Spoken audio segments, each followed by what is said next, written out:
Après avoir déterminé les revenus et les déductions et les exemptions personnelles, nous arrivons maintenant au calcul de l'impôt.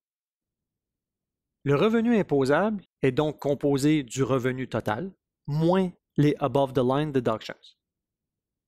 Ce montant nous donne le Adjusted Gross Income ou le revenu brut ajusté.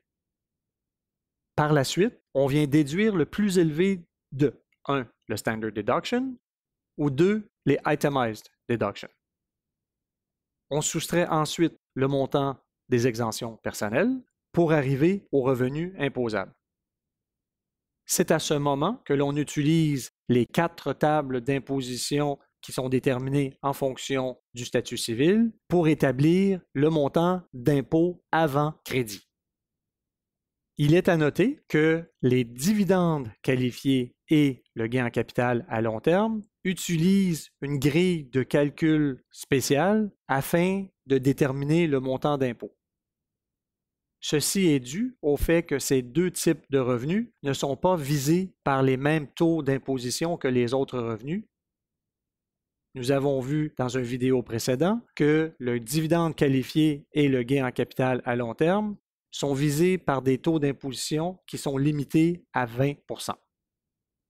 Il est aussi possible qu'un contribuable soit visé par l'impôt minimum lorsque cet impôt minimum est plus élevé que l'impôt régulier.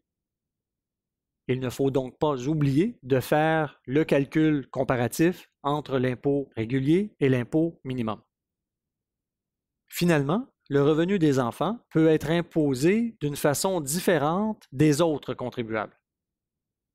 Ainsi, les enfants qui ont des revenus d'investissement ne se voient pas accorder la déduction de Standard Deduction comme les autres contribuables et le taux d'imposition sur leur revenu d'investissement devra correspondre au taux d'imposition marginal supérieur des parents de cet enfant.